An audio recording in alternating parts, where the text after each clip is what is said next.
정식으로 인사드리겠습니다. 유튜브에서 백석골방 채널을 운영하고 있는 백석골방이라고 합니다. 제가 평소에는 여러분들한테 녹화되고 편집된 나레이션을 들려드리잖아요. 그런데 오늘은 라이브로 진행을 하게 돼서 혹시나 실수할까봐 이렇게 대본을 좀 적어왔거든요. 그래서 도중에 좀 컨닝을 하더라도 좀 양해를 부탁드리겠습니다. 네. 여기 모여주신 분들 하여튼 오늘 각자 가까운 극장도 있을 거고 편하신 시간도 있을 텐데 다 제쳐주고 여기까지 와주셔서 정말 감사드리고요. 이 이벤트를 기획하게 된 건 물론 제가 신카이 마코토 감독을 개인적으로 좋아하기도 하지만 항상 저는 영화를 혼자 보러 다니거든요. 그래서 좋은 작품을 보면은 누군가와 좀 얘기를 하고 싶다는 그런 생각이 들 때가 많았어요. 그래서 저처럼 그런 생각을 가지신 분들이 좀 더 있지 않을까. 그래서 좀 같이 모여보자라는 생각으로 이런 자리를 마련을 했습니다. 네, 컨닝을 좀 하겠습니다. 네, 그래서 아시겠지만 오늘 보신 너의 이름은이라는 작품은 신카이 마코토 감독의 작품입니다. 근데 이분이라고 하면 역시 가장 유명한 건 일상의 순간들을 굉장히 아름답게 표현하는 걸로 정평이 나 있죠. 그래서 우리가 일상 속에서 별 생각 없이 스쳐 지나 보냈던, 왜냐하면 일상이란 거는 매일매일 똑같이 반복되니까 되게 지겹잖아요. 그래서 그 지겨운 장면들을 아무 생각 없이 보내는데 이분은 그 지겨움 속에서 아름다움을 포착해서 굉장히 세밀하게 묘사하는 것에 탁월한 재주라고 할까요? 재능을 가지고 계시죠. 그래서 그래서 제가 이분의 작품을 처음 본 게 2002년이에요. 벌써 15년 전인데요. 그래서 별의 목소리라는 작품을 그때 처음 보고 굉장히 좋아서 그 다음 작품 기다리다 보니까 어느새 15년이 지나 있었습니다. 그리고 오늘 이렇게 너의 이름을 보게 됐고 아마 다음 작품도 기다릴 것 같습니다. 그래서 15년 동안 이분의 작품을 보다 보니까 좀 이분의 작품 세계 전체를 관통하는 일관된 주제가 두 가지가 보였어요. 물론 다를 수도 있지만 제 생각에는 두 가지 테마가 있더라고요. 그래서 방금 말씀드린 일상을 굉장히 아름답게 표현하시는 거를 저는 일상에 대한 긍정이라고 표현하고 싶은데요. 그래서 우리는 굉장히 일상이라고 하면 좀 지지부진하고 되게 지겹고 똑같고 맨날 그래서 안 좋게 보는데 이분은 그 일상이 얼마나 소중한가에 대해서 좀 작품을 통해서 말씀하시기 때문에 저는 이분이 일상을 굉장히 긍정적으로 바라보고 계신다라고 말하고 싶습니다. 그런데 아이러니한 게요, 이분이 그렇게 작품을 통해서 일상을 굉장히 긍정적으로 말씀하시면서도 한편으로는 그 자기 작품에 나오는 주인공들한테는 주인공들한테는 일상의 소중함을 허락하지 않고 있어요.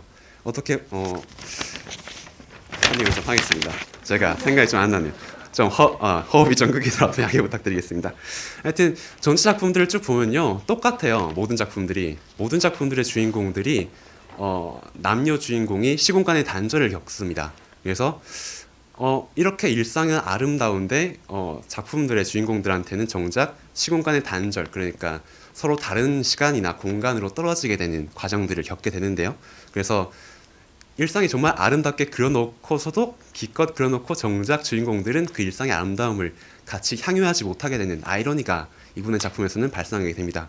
그래서 전체 작품들을 좀 다 아시는지 모르겠지만 좀 설명을 드릴게요. 별의 목소리를 예를 들면 다 보셨나요 혹시? 안 보신 분 혹시 손 좀 들어보시겠어요? 굉장히 생각보다 많네요. 그래서 이 작품이 어떤 20분 정도의 단편인데요. 남자 주인공은 지구에 남고 그 외계 침공을 막기 위해서 이렇게 말씀드리면 좀 약간 유치하지만 굉장히 서정적이고 아름다운 작품입니다. 하여튼 여자 주인공은 학생인데 그 외계 침략을 막기 위해서 로봇의 파일럿이 되어가지고 외계로 나갑니다. 근데 외계로 나가다 보니까 점점 더 그 외계인들의 흔적을 쫓아가다 보니까 빛의 속도로도 10년이 걸리는 엄청난 거리로 떨어지게 돼요, 둘이. 그래서 문자 메시지를 보냈는데 문자 메시지를 수신하는데 10년이 걸리는 거예요. 그래서 지구에 있을 때는 같은 아름다운 일상을 공유하다가 떨어져 버리니까 둘이 일상을 공유하지 못하게 되어버리는 그런 상황을 맞이하게 되죠. 그리고 그 다음 작품 구름에 접한 약속의 장소에서는 조금 다른 종류의 단절인데요. 남자 주인공은 또 여전히 현실에 남아있는데 여자 주인공은 약간 평행세계라고 해야 될까요? 하여튼 꿈의 세계로 떨어져 버립니다. 그래서 계속 잠들어 있는 여자 주인공과 깨어있는 남자 주인공 사이에 또다시 시공간의 단절이 발생되죠. 그래서 또 마찬가지로 일상을 함께 할 수 없게 됩니다. 그리고 되게 유명한 작품 초속 5cm는 다들 보셨겠죠. 초속 5cm에서도 동일하게 전학이라는 일련의 사건들로 인해서 처음에는 전철로 닿을 수 있는 거리에서 일본 열도에서 끝에서 끝으로 멀어져 버려서 그래서 둘이 완전히 일상이 분리되어 버리는 사건들. 그래서 결국에는 결국 서로에게 닿지 못하게 되는 그런 또 비극이 발생하고요. 그리고 그 다음 언어의 정원에서도 비가 내리는 오전에만 둘의 만남이 허락되었다가 또 서로의 신분으로 인해 나이 차로 인해 또 다른 일상의 영역을 향유하게 되는, 그래서 또 단절을 겪는, 이런 작품 전체를 보면은 똑같은 반복이 됩니다. 이런 테마가. 그래서 제가 말씀드린 처음에 일상에 대한 긍정 그리고 시공간의 단절, 두 개는 사실 두 가지 테마가 똑같이 적용이 되는데 사실 이거는 한 작품 안에서 양립할 수 없는 주제예요. 왜냐하면은 일상이란 건 맨날 똑같은 시공간에 머물러야 성립이 가능한 건데 이분이 하시는 것처럼 시공간이 단절이 되어버리면은 일상 자체가 성립이 안 되는 거니까 작품 안에서 두 테마가 부딪히게 되는 거죠. 그래서 모든 그런 이분의 작품에서 발생하는 모든 아이러니, 외로움, 근원적인 외로움 같은 것들, 상실감 같은 것들은 모두 시공간의 단절과 일상에 대한 긍정이 충돌하면서 발생하는 감정이라고 할 수 있을 것 같습니다. 그래서 여러분들이 이분의 작품을 보면 이유를 알 수 없는 뭔가 먹먹함, 찝찝함 같은 것들이 느껴지는데, 그래서 기껏 아름답게 그려놓은 일상을 같이 향유하지 못하게 되는 그런 아이러니 때문에 여러분들이 그런 감정을 느끼시는 게 아닌가라는 생각을 좀 하고 있습니다. 그래서 일상이 아름답게 그려지면 그려질수록 그걸 같이 하지 못하는 주인공들의 아픔도 더 커지는 거죠. 그래서 그런 일관된 주제가 이번 너의 이름은 애는 어떻게 연결되는가를 좀 말씀을 드리자면, 여기도 똑같이 나타나죠. 꿈을 통해서긴 하지만 미츠하와 타키가 서로 도쿄와 시골이라는 두 단절된 공간에서 꿈을 통해서 서로 연결되었다가 일상을 공유했다가 다시 또 해성 충돌이라는 사건으로 인해서, 그리고 엇갈린 시공간으로 인해서 같이 일상을 공유하지 못하게 되는 또다시 이런 잔인한 설정을 주인공들한테 주고 있죠. 근데 이번에는 좀 다릅니다. 조금 살짝 변형을 해놨어요. 어떻게 변형을 해놨냐면은 이번에는 약간, 물론 이번에도 일상의 아름다움 장면들이 나오긴 하지만 그거에서 머무르지 않고 해성 충돌이라는 사건으로 인해서 누군가의 일상이 파괴되는 모습을 보여주는 거죠. 그러니까 지금은 일상은 여전히 현존하고 있지만 우리는 단지 떨어져 있기 때문에 그 일상을 공유하지 못하는 거야 라였다면은 이번에는 일상이 파괴됨으로 인해서 같이 공유하지 못하게 되어버리는 거죠. 근데 왜 이런 작품의 변화가 생겼냐면은 뭐 작품을 보시면서 느끼신 분들도 계실지 모르겠지만 이 참사의 이미지에서 떠오르는 이미지가 있으실지도 모르겠어요. 어떤 분들은. 근데 일단 신카이 마코토 감독은 이 작품을 동일본 2011년에 일어난 쓰나미라고 유명한 동일본 대지진으로 인해서 이 작품을 기획하게 됐다고 해요. 그래서 매번 일상의 아름다움을 그려왔는데 이분은 도쿄에 앉아서 일본이지만 멀리 있는 곳에 사는 분들의 일상이 파괴되는 모습을 TV를 통해서 보신 거예요. 아까 TV 중계를 통해서 나와 있듯이 말이죠. 그래서 저는 그렇게 생각해요. 이분이 아마 그런 장면들을 보면서 내가 이렇게 일상을 아름답게 그리고 있는데 이 일상은 누군가에게는 완전히 파괴되어서 애초에 누릴 수 있는 기본적인 전제조차도 허락되지 않고 있구나. 그렇다면 내 작품이 약간 더덥다, 허무하다라는 생각을 하지 않았을까라는 상상을 좀 저는 해봅니다.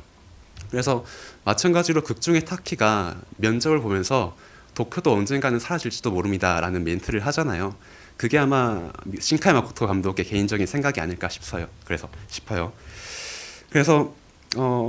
이런 이미지가, 참사의 이미지가 박혀버린 난 다음에는 되게 서정적인 그런 일상의 이미지들을 차분하게 그리기가 약간 작가로서, 시대를 살아가는 사회인으로서 아마 계속 평온하게 그리기가 힘들었을 겁니다.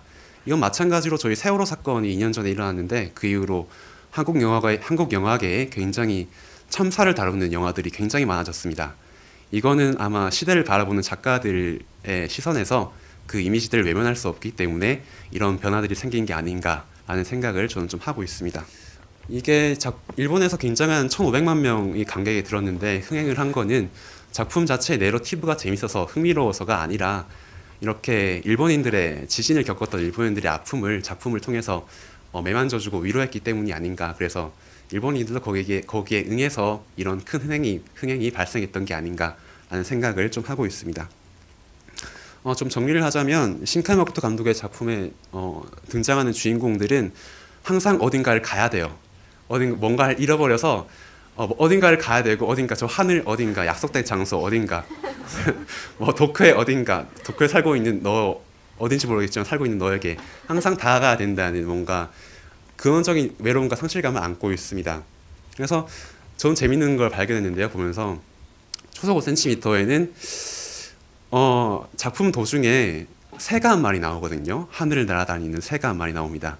근데 저는 이걸 어떻게 봤냐면은, 나는 여기 있는데 내가 사랑하는 사람은 저 어딘가에 있잖아요. 그래서 근데 나는 저기로 갈 수 없어요. 왜냐하면 나는 물리적인 한계 때문에 이 땅에 묶여있기 때문이죠. 근데 새는 물리적인 한계를 다소 겪지 않습니다. 그래서 원한다면 언제 어디서든 그쪽으로 날아갈 수 있는 존재죠. 그래서 새를 등장시킴으로